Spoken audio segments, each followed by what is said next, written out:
Bienvenue dans l'Oeil Clébar, le premier podcast d'ophtalmologie vétérinaire. Je suis Bertrand Michaud, vétérinaire praticien exclusif en ophtalmologie, et je vous propose de découvrir en un clin d'œil l'ophtalmologie vétérinaire les yeux fermés.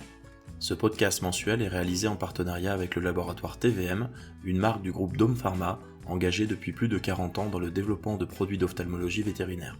Nous les remercions pour leur soutien logistique et la totale liberté de contenu qu'ils nous ont offert.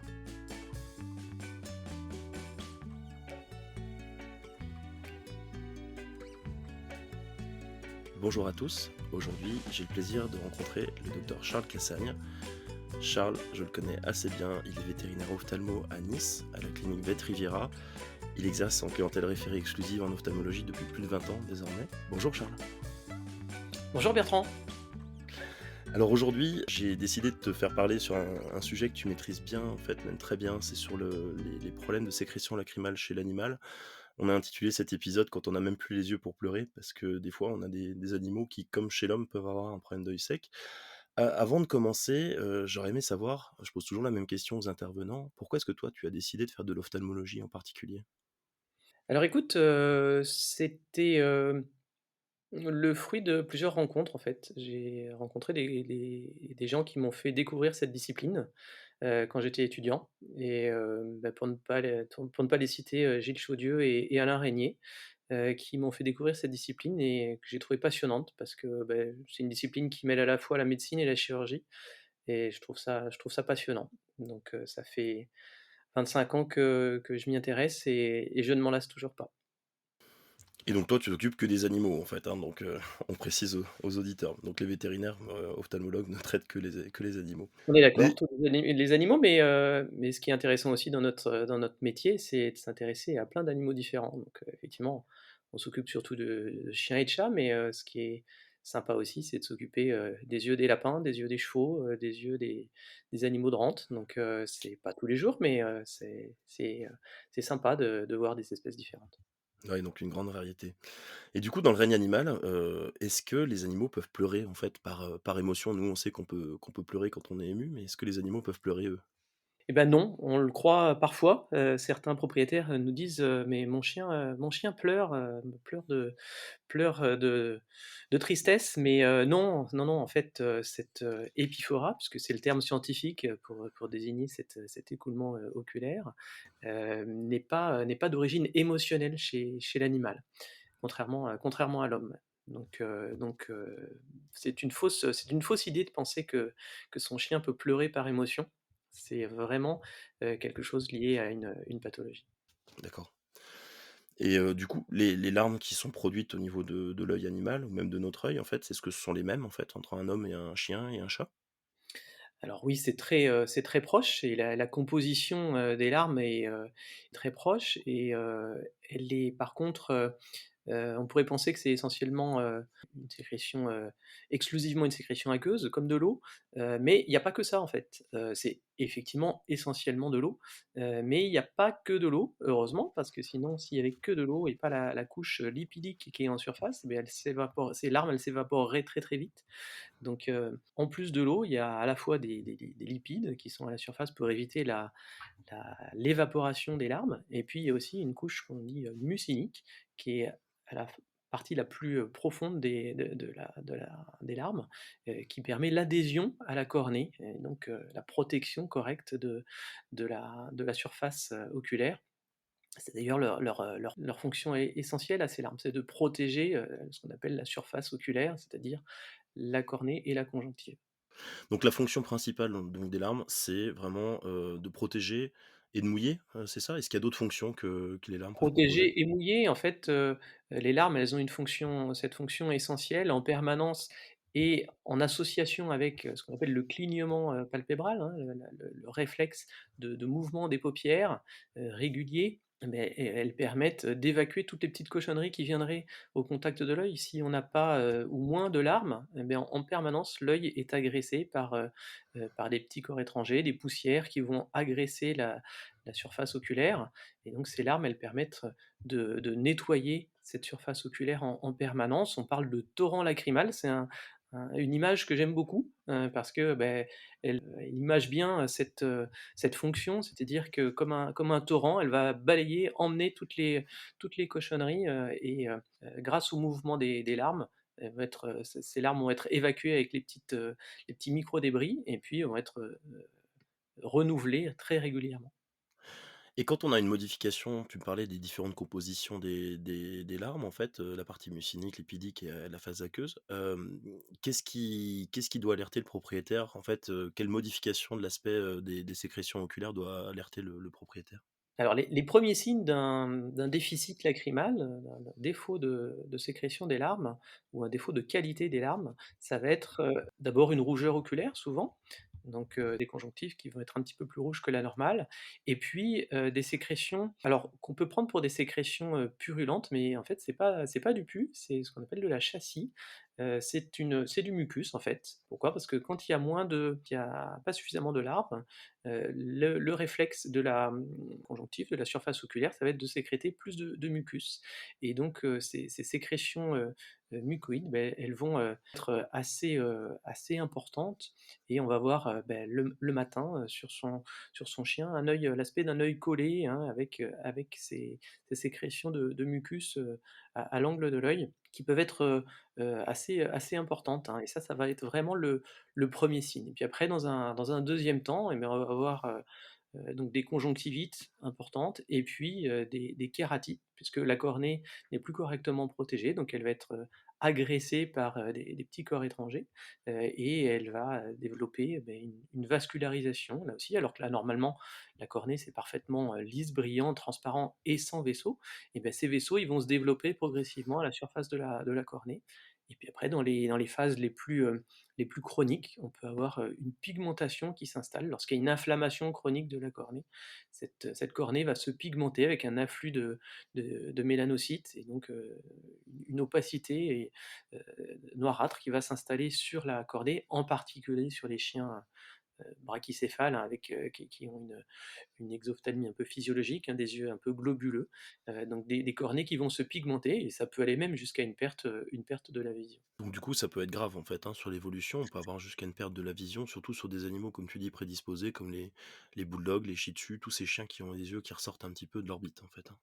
Bien sûr et ça peut être grave si ça n'est pas traité, à temps, et je citerai aussi une autre race très prédisposée à la pigmentation, c'est le carlin, qui est le spécialiste de la pigmentation cornéenne et c'est une affection qui peut mener à une cécité. Donc il faut prendre ça au sérieux, c'est pas anodin et ça nécessite, un traitement, au long cours. Donc et plus on va démarrer ce traitement, tôt, meilleurs seront les résultats. D'accord. Et bah, justement, en parlant de traitement et de précocité de prise en charge du traitement, est-ce que c'est une maladie qui atteint surtout les animaux âgés? Alors oui, ça atteint, préférentiellement les animaux, âgés, généralement à partir de l'âge de 7, 8 ans. Après tout dépend de la cause de cette sécheresse oculaire. Si, la cause et c'est ce qu'on rencontre le plus fréquemment est une inflammation des glandes lacrymales, ce qu'on appelle une infiltration lymphoplasmocytaire, des glandes lacrymales. C'est donc une cause dysimmunitaire. Ça atteint généralement les chiens à partir de l'âge de 7, 8 ans. Et le traitement, sera étiologique, sera spécifique de cette inflammation des glandes lacrymales. Maintenant, on rencontre c'est plus rare, mais on rencontre aussi des anomalies congénitales. Il y a certains chiens, comme par exemple les Yorkshire, qui peuvent, avoir une atrophie de ces glandes lacrymales et donc, une absence ou un défaut de développement de ces glandes lacrymales avec, une absence de larmes. Ces chiens ne vont pas produire de larmes, donc là ça peut concerner aussi des animaux très jeunes. D'accord. Tu me parles de glandes lacrymales, en fait, au pluriel? Moi, je croyais que enfin, d'habitude, on disait qu'il y avait juste une seule glande, en fait. Chez les animaux, il y a d'autres glandes lacrymales que la glande principale? Exactement. Il y a 2 glandes lacrymales. Là, on parle des glandes qui produisent cette fameuse phase aqueuse des larmes, hein, la phase, la plus importante en quantité des larmes. Il y a 2 glandes lacrymales sur chaque œil. La glande lacrymale principale et ce qu'on appelle la glande nictitante, qui est située à la base de la membrane nictitante, ce qu'on appelle, vulgairement la troisième paupière et cette glande nictitante, qu'on appelle parfois la glande accessoire et qu'on ne devrait pas appeler la glande accessoire, hein, parce qu'elle produit 30 à 50 des larmes, elle a aussi une grande importance. D'accord. Et du coup, quand on a des chiots, des jeunes chiots, pareil, toujours dans ces races prédisposées à museau court, en fait, qui ont des glandes qui ressortent, toi, il faut les remettre en position, il faut surtout pas les enlever. Tu conseilles de les remettre en position assez rapidement? Alors effectivement, c'est des choses qu'on observe assez régulièrement sur des races, molossoïdes notamment. Ce sont des donc c'est ce qu'on appelle la luxation de la glande nictitante. Cette, luxation, il faut la remettre en place. Alors c'est pas une urgence, absolue, hein, on est d'accord que c'est pas des choses, forcément à faire dans les 48 heures, mais il faut pas attendre des mois parce qu'effectivement si on attend trop longtemps, la glande luxée risque de se fibroser et va être beaucoup moins efficace. Donc le plus tôt on la remet en place, le mieux ce sera. C'est une chirurgie, qui est, plutôt sympa à faire et qui est accessible à tous, et on peut, elle est vraiment, assez, c'est un geste un petit peu technique, mais c'est une chirurgie plutôt sympa à faire et il faut bien sûr éviter absolument de retirer ces glandes lacrymales comme on le faisait, il y a 30 ans. Ça c'était une erreur. Pourquoi? Bah, parce que les chiens qui sont prédisposés à la luxation de la glande, nictitante sont également prédisposés à la sécheresse oculaire. Donc, si on leur retire ces glandes nictitantes, on leur retire à peu près 50, 30 à 50 du potentiel de sécrétion des larmes. Donc, c'est vraiment risqué, des complications. C'est la seule véritable indication de retirer une glande nictitante, c'est dans des cas très rares où on a des tumeurs des glandes nictitantes sur des chiens âgés. Mais sur un jeune chien, il faut jamais retirer la glande nictitante. Et donc fondamentalement, sur la kératoconjonctivite sèche, c'est la maladie dont on parle aujourd'hui, en fait, donc cette sécheresse, donc cette diminution de la production de la phase aqueuse, du film lacrymal précornéen, quels sont les mécanismes, en fait, d'apparition du problème, en fait, chez le chien âgé? Comment ça se passe? Alors, pour ce qui concerne donc l'étiologie la plus fréquente de la kératoconjonctivite sèche, on a un phénomène, dysimmunitaire. En fait, on a un envahissement des glandes lacrymales, ces fameuses glandes lacrymales dont on vient de parler, par des lymphocytes et des plasmocytes, des cellules inflammatoires et cette infiltration va entraîner des lésions de dégénérescence en fait des glandes lacrymales, d'où l'importance de traiter de façon précoce, de dépister et de traiter précocement parce que si on laisse les choses, évoluer, beh, à terme, les glandes vont s'atrophier, vont dégénérer, beh, le traitement, étiologique malheureusement, il pourra plus être, entrepris si on le fait trop tard. D'accord. En signe d'appel, tu me parlais tout à l'heure de l'épaississement des sécrétions lacrymales quand on avait un problème de sécheresse oculaire. Comment est-ce que toi tu fais, en pratique pour évaluer cette sécrétion lacrymale? Alors le test, le plus, simple et le plus facile à utiliser, c'est le fameux test de Schirmer, hein. Ce petit test, c'est une petite bandelette qu'on va insérer dans le cul-de-sac conjonctival inférieur, avant d'avoir mis, tout collyre dans l'œil ou surtout pas d'anesthésique locale.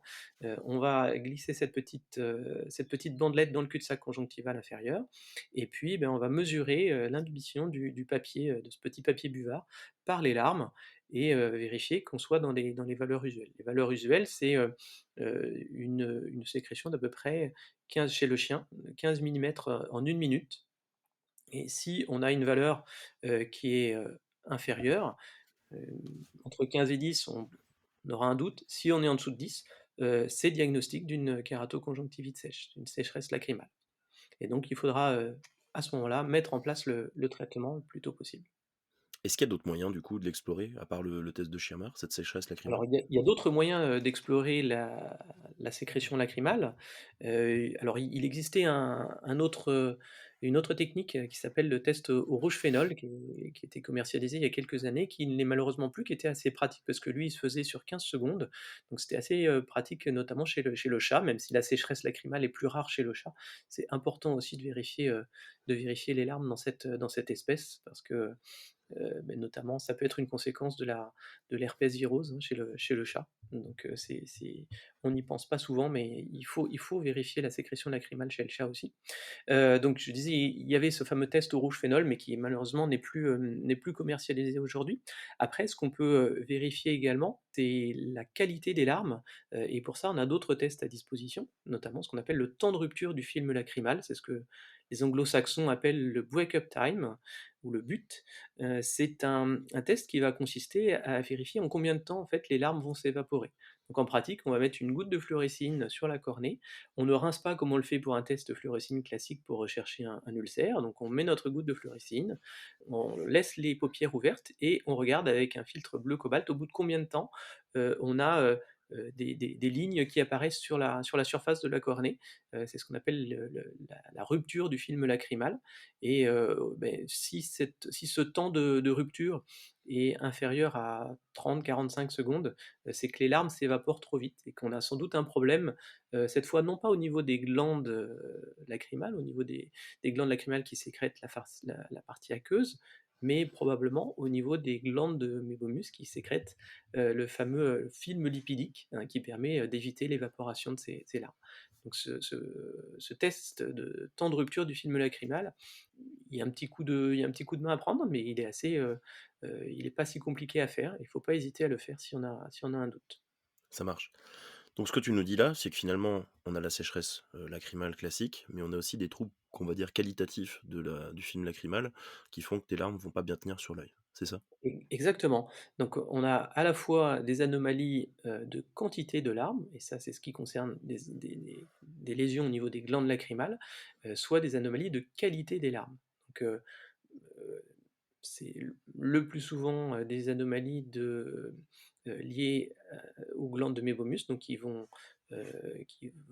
produisent cette fameuse, couche lipidique, qui évite la déshydratation, l'évaporation pardon des larmes. Ça peut être aussi, ce qu'on appelle un trouble de la phase mucinique, donc la couche profonde des larmes, qui elle est sécrétée par les cellules du gobelet, les cellules à mucus qu'on trouve dans les cul-de-sac conjonctivaux. Les fameuses cellules caliciformes. Voilà. Une fois que tu as diagnostiqué donc cette pathologie, que ton chien en fait, tu as la certitude qu'il est atteint par la kératoconjonctivite sèche qu'on appelle la KCS chez nous, donc l'anagramme en fait de cette affection. En quoi consiste le traitement? J'imagine qu'on va essayer de mouiller l'œil, mais est-ce qu'il y a d'autres traitements qui vont être, adjoints? Alors effectivement, le traitement, ce qu'on va appeler le traitement symptomatique, hein, c'est de compenser le déficit lacrymal et donc d'utiliser des lubrifiants et là, il faut en utiliser, beaucoup, hein. Chez l'homme, lorsqu'on souffre de KCS, votre ophtalmo va vous demander de garder, votre flacon dans la poche et de le mettre toutes les heures, dans l'œil pour limiter pour compenser la dessiccation, de l'œil. Alors pour un propriétaire de chien, ça va être plus compliqué, hein, de mettre une goutte, toutes les heures ou en tout cas, il va le faire le premier jour, le deuxième jour et puis le troisième jour, il va se lasser un petit peu, hein, toutes les heures, c'est quand même très, très contraignant. Donc on va utiliser des lubrifiants nous aussi, mais qui seront, un peu plus denses que ceux qu'on utilise chez l'homme. Pourquoi? Parce que le temps de contact sur la cornée va être plus important. Ça permet donc une rémanence du produit à la surface oculaire. L'intérêt, c'est que, du coup, c'est une fréquence d'administration qui est un petit peu moins importante. Donc on va utiliser, des gels, hein, qui vont être donc plus rémanents. Ça, c'est le traitement, symptomatique. Mais l'idéal, c'est aussi d'y adjoindre ce qu'on appelle un traitement étiologique lorsqu'on a identifié la cause. On parlait tout à l'heure de la kératite sèche, hein, d'origine dysimmunitaire avec une infiltration inflammatoire des glandes lacrymales et bien à ce moment-là, on va utiliser des produits, donc des traitements dysimmunitaires pour traiter l'inflammation des glandes lacrymales. Alors parfois aussi, on l'a pas évoqué, hein, mais c'est pas fréquent, mais ça peut arriver. Il y a des kératites sèches qui sont, d'origine toxique. Il y a certains médicaments, qu'on prescrit par voie générale, qui peuvent entraîner, une lésion des glandes lacrymales. Donc là, à ce moment-là, si on a identifié cette cause, il est urgent d'arrêter le traitement par voie orale, bien sûr. Et les médicaments qu'on utilise du coup pour les immunomodulateurs, c'est des médicaments qui sont, strictement pour les animaux ou est-ce que c'est des médicaments qui sont utilisés pour les humains aussi? Alors, on utilise en première intention, des médicaments, qui sont destinés effectivement aux animaux.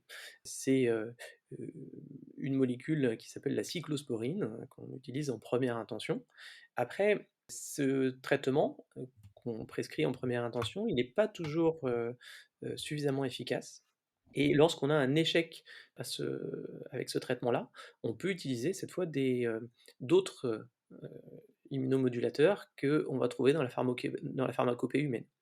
Donc, en première intention, des médicaments vétérinaires.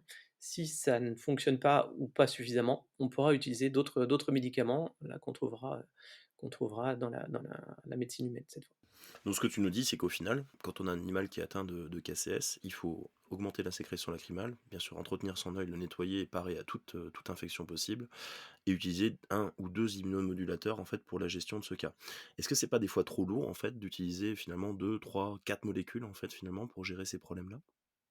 Alors c'est un des gros problèmes en fait de cette maladie, hein. C'est que dès qu'on aura diagnostiqué cette pathologie, il faut d'emblée prévenir le propriétaire que, ça va être quelque chose de long et d'assez lourd, à gérer. Parce qu'effectivement, on parle d'une maladie chronique. On ne parle pas d'une maladie qui va être, réglée en 2 semaines, et c'est des soins qui vont être, quotidiens sur l'animal et qui vont être, nécessaires dans l'immense majorité des cas jusqu'à la fin de vie de l'animal. Donc oui, c'est des traitements qui sont un peu lourds et fastidieux pour le propriétaire, mais c'est malheureusement indispensable pour avoir un bon résultat.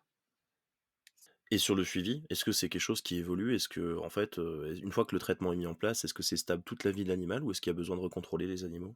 Alors il y a nécessité de faire une fois que le diagnostic est fait et qu'on a mis en place le traitement, il y a un premier contrôle à faire assez rapidement, hein, pour vérifier que le traitement fonctionne correctement. On parlait de ce fameux traitement à la cyclosporine. Pour juger vraiment de son efficacité, il y a une réévaluation de la sécrétion lacrymale à faire, idéalement dans le mois qui suit l'initiation du traitement.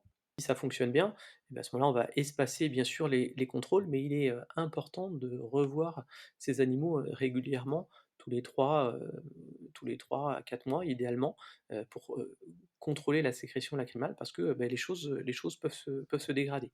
On n'a jamais, c'est jamais acquis. Donc oui, bien sûr, ce sont des animaux qu'il faut revoir, régulièrement. Ça marche. Et quand tu as un échec de traitement, c'est-à-dire que l'animal ne réagit pas du tout, que sa sécrétion, le test de Schirmer ne remonte pas, jusqu'aux 10 ou 15 millimètres préconisés, en fait, avec les traitements, qu'est-ce qu'on a comme autre alternative pour éviter finalement que la cornée ne se dégrade et que l'animal finisse aveugle? Donc la première alternative, c'est de changer de molécule, hein, on en a parlé tout à l'heure. À la place de la cyclosporine, on va utiliser d'autres immunomodulateurs comme le tacrolimus qu'on trouve, donc en médecine humaine.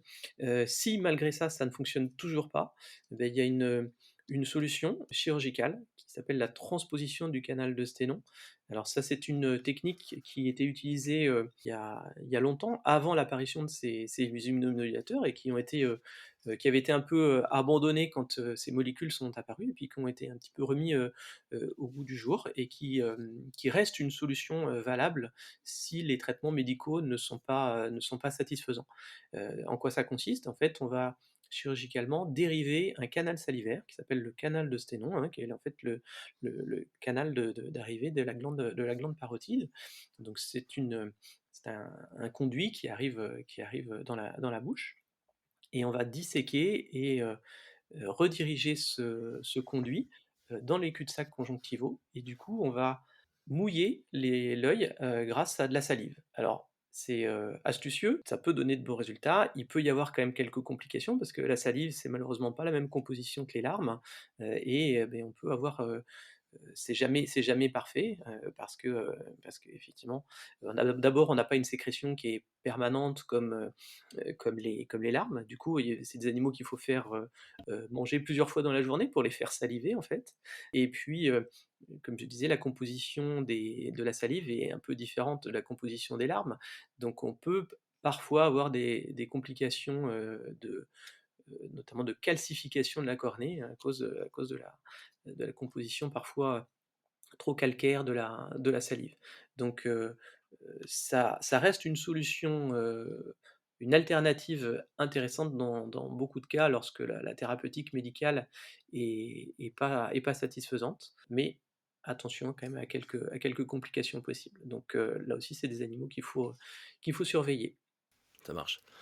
Et il y a une publication très récente, qui est sortie au dernier congrès de l'ECVO qui mentionne que l'ingestion en fait de produits laitiers chez l'animal en fait qui a subi une transposition du canal de Sénon entraînait une modification du pH et du coup une diminution des précipitations calciques et apparemment un effet assez favorable. Donc pour reprendre l'adage en fait les produits laitiers c'est important en fait, hein. Et Donc aussi leurs voilà, amis pour la vie alors. c'est ça exactement. Le donc Tu me parlais de ce traitement chirurgical. Moi, j'ai régulièrement le cas, en fait, de personnes qui, de par leur profession, n'arrivent pas à mettre la fréquence de goutte suffisante ou de par la on va dire, le la compliance de l'animal. Il y a des chiens qui se laissent pas toucher l'œil, qui veulent pas se laisser faire ou, propriétaires âgés qui ont du mal. Est-ce que tu as des trucs et astuces un peu pour les vétos qui nous écoutent pour améliorer cette observance ou une solution chirurgicale éventuellement qui permettrait de pallier à ça? Oui, il y a aussi, une autre option, qui est plus récente, qui consiste, en fait, plutôt que d'administrer de la cyclosporine sous forme de pommade ou de collyre, de d'implanter sous la conjonctive en fait, un petit implant à libération prolongée qui va permettre de libérer cette fameuse molécule, pendant alors en théorie c'est pendant 6 mois, en pratique ça peut même durer un petit peu plus longtemps. Donc c'est un geste, chirurgical, qui est, intéressant aussi. La difficulté c'est de se procurer ce fameux implant, parce qu'il faut le commander, aux États-Unis. Alors forcément c'est un petit peu coûteux, mais ça peut être une solution extrêmement intéressante sur, comme tu l'as dit, un animal qui est pas très coopératif ou un propriétaire qui n'arrive pas à traiter son animal, enfin qui n'a pas le temps de traiter correctement son animal. Donc ça, c'est, aussi une solution, récente et extrêmement intéressante pour compenser ce problème-là. D'accord, donc si l'animal ou le propriétaire ne sont pas assez coopératifs, on peut proposer une solution chirurgicale qui est plus une solution de confort, mais qui présente aussi le gros avantage, je pense aussi moi personnellement, d'avoir une diffusion en fait augmentée de la molécule, donc de la cyclosporine, équivalente à comme si on mettait 10 ou 15 fois par jour le collier cyclosporine ou C'est vrai, la c'est pommade vrai. cyclosporine. Voilà, après la limite, c'est que, beh, c'est un geste qu'il faudra renouveler une fois que l'implant ne fera plus effet. Donc il faudra aller, retirer, retranquilliser à nouveau l'animal, retirer l'implant et en mettre un nouveau. Et ça peut être effectivement une solution pour ces cas un peu compliqués. On parle des déficits lacrymaux, est-ce qu'il peut y avoir aussi des problèmes d'excès de sécrétion lacrymale chez l'animal et comment ça doit alerter le propriétaire en fait ça? Alors, il peut y avoir, 2 choses. Il peut y avoir un excès de production de larmes, c'est ce qu'on appelle le syndrome larmes de crocodile. Ça, c'est pas très fréquent, mais le plus fréquent, ce qu'on observe, le plus souvent, c'est un défaut d'évacuation des larmes, c'est-à-dire, une mauvaise évacuation des larmes. Donc une sécrétion mal, mais, ce qu'on appelle les voies lacrymales qui, permettent l'évacuation des larmes qui ne fonctionnent pas bien. Pourquoi? Bah, parce qu'il peut y avoir une obstruction au niveau de ces canaux lacrymaux et beh, à ce moment-là, il faut aller rechercher, un problème au niveau de ces canaux lacrymaux. Alors, on va drainer, on va flusher, on va envoyer du liquide dans ces canaux lacrymaux pour essayer de les déboucher. On peut trouver parfois des corps étrangers, hein, on peut trouver des épillets dans les canaux lacrymaux qui vont entraîner, des phénomènes inflammatoires et des obstructions de ces canaux lacrymaux. Donc il faut aller les retirer pour libérer ces voies lacrymales et retrouver une évacuation, satisfaisante. Et toi, en fait, qu'est-ce que tu conseilles en prévention sur ces animaux? On parlait des races prédisposées, en fait, hein, donc carlin, bulldog, shih tzu, éventuellement même yorkshire. Qu'est-ce que tu conseilles aux propriétaires qui ont un animal qui n'est pas atteint encore, qui est relativement jeune? Est-ce que tu as des soins, des consignes à leur donner particulièrement? Oui, je crois qu'il y a 3 choses importantes. Lubrifier, lubrifier, lubrifier. C'est vraiment important sur ces animaux-là. Quoi? Bah, ça permet de conserver, ce qu'on appelle l'homéostasie du film, lacrymal précornéen, hein, de cette fameuse protection de la surface oculaire et on sait que ce sont des animaux qui sont donc prédisposés, à ces soucis lacrymaux et qui sont d'autant plus exposés qu'ils ont des yeux globuleux. Donc faire une lubrification, régulière, même s'il n'y a pas de déficit lacrymal préexistant, bah, ce sera prévenir des problèmes et notamment des problèmes cornéens. Il y a une autre pathologie bien connue de ces races-là, c'est ce qu'on appelle les ulcères à bord décollé, ce qu'on appelait avant l'ulcère du boxer parce que, bah, c'est une race prédisposée. On pourrait maintenant l'appeler l'ulcère du bulldog français parce que je crois que, tout ophtalmo-vétérinaire, passe pas une semaine sans voir un bulldog français avec ses fameux ulcères à bord des collets et bah, à ce jour, la meilleure prévention et la seule prévention de ces ulcères, c'est de lubrifier correctement, les yeux et je rajouterais aussi, L'hygiène oculaire évidemment, hein, et on voit parfois des chiens, là si on parle plutôt de race à poils longs, Shih Tzu, Lhasa Apso, avec eux aussi des yeux un peu exorbités, avec des poils qui frottent en permanence dans les yeux. La croyance qui veut que, laisser, une énorme touffe de poils devant les yeux, ça permettra de bien les protéger, c'est une hérésie, c'est une hérésie. Il faut les toiletter correctement et éviter, ces poils qui viennent, balayer la cornée en permanence et qui source d'infections et de complications. Donc un toilettage correct et une lubrification adéquate, ce sera la meilleure prévention. On en parlera dans un épisode ultérieurement, en fait, mais avec Isabelle Guérichi. Qu'est-ce que tu penses, toi qui vis dans le sud de la France, de l'intérêt des lunettes de protection, des lunettes solaires, en fait, pour le chien, ou même des lunettes à verre teinté, en fait? Et c'est quelque chose d'intéressant pour, prévenir plusieurs pathologies. On va pas s'étendre sur le sujet si vous avez, un podcast, un peu plus tard, à ce sujet, mais il y a certaines pathologies, cornéennes qui sont, associées à des, expositions trop importantes aux ultraviolets, et le port de ces lunettes, ce qu'on appelle les goggles, va permettre de prévenir ces pathologies. Donc ça peut être intéressant. On peut les prescrire aussi pour des animaux qui voyagent avec leurs propriétaires, alors c'est pas toujours très prudent, hein, mais j'ai quelques propriétaires qui voyagent avec leurs animaux, sur des scooters notamment, et donc ou des animaux qui ont la mauvaise habitude de sortir la tête de la vitre lorsque la voiture est en marche, et effectivement qui exposent leurs yeux, de façon un petit peu importante, et la prévention donc de complications associées à ces, expositions, ce sera effectivement le port de ces lunettes. Alors ces lunettes, elles sont pas toujours bien supportées, c'est la limite en fait, hein.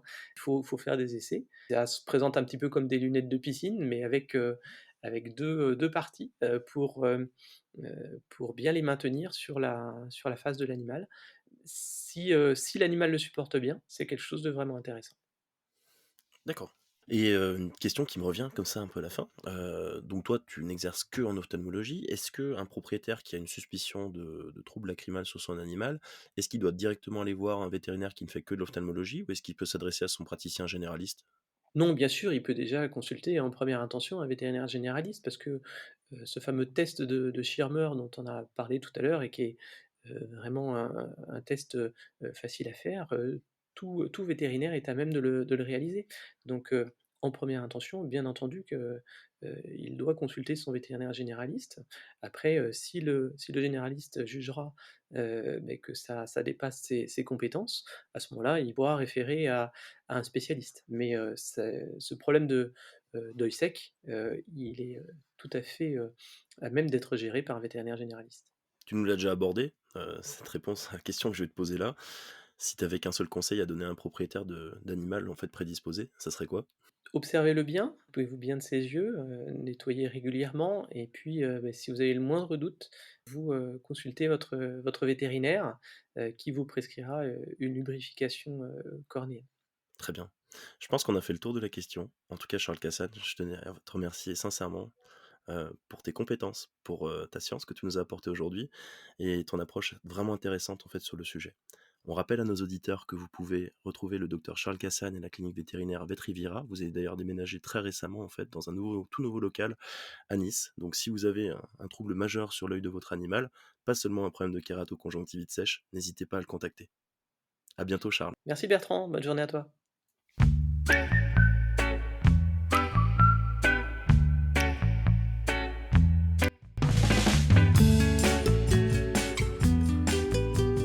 Aujourd'hui, on a vu avec le docteur Charles Cassagne que nos animaux peuvent présenter des insuffisances de larmes, on appelle ça une KCS, kérato-conjonctivite sèche, également appelée syndrome de l'œil sec. Contrairement à l'homme, l'animal ne pleure pas par émotion. La KCS se manifeste par un œil qui devient douloureux, rouge, et dont les sécrétions s'épaississent. Elle est beaucoup plus fréquente chez le chien que chez le chat. Elle apparaît le plus souvent après 7 ou 8 ans, chez des races prédisposées à museau court comme le Shih Tzu, le Carlin ou le Bulldog. De façon congénitale, elle peut apparaître également dès la naissance, chez des races prédisposées comme le Yorkshire Terrier. Le rôle des larmes est de protéger, nourrir et défendre la cornée. En cas de déficit, des mécanismes inflammatoires conduiront à l'opacification de la cornée, pouvant entraîner jusqu'à la perte de vision de votre animal. Et ça, particulièrement si le problème n'est pas pris en charge suffisamment rapidement. Les larmes, c'est essentiellement de l'eau. Une phase aqueuse sécrétée par 2 glandes lacrymales, la principale au-dessus de l'œil et l'accessoire qui se trouve à la base de la 3e paupière. Mais il y a également 2 interfaces, une muqueuse qui fait le contact avec la cornée et une couche lipidique qui évite l'évaporation des larmes. En cas de suspicion, le vétérinaire quantifiera les larmes à l'aide du test de Schirmer et évaluera la qualité du film lacrymal. Le traitement fait appel à des agents mouillants pour hydrater l'œil ainsi que des molécules immunomodulatrices. En cas de difficulté à appliquer les traitements ou d'inaction des médicaments, on pourra recourir à des interventions chirurgicales. En prévention, les propriétaires de chiens à risque peuvent appliquer des produits lubrifiants vétérinaires, bien nettoyer et entretenir l'œil de leur compagnon, voire leur faire porter des lunettes de protection. N'hésitez pas à en parler à votre vétérinaire lors de la prochaine visite de votre compagnon, il saura vous conseiller et détecter toute anomalie de l'œil de votre compagnon. Le mois prochain, je recevrai le docteur Aurélie Bourguet pour aborder le thème de la déficience visuelle chez nos animaux et les solutions que les ophtalmo-vétérinaires peuvent leur apporter. Parce que malheureusement, un chien guide pour chien aveugle, ça n'existe pas.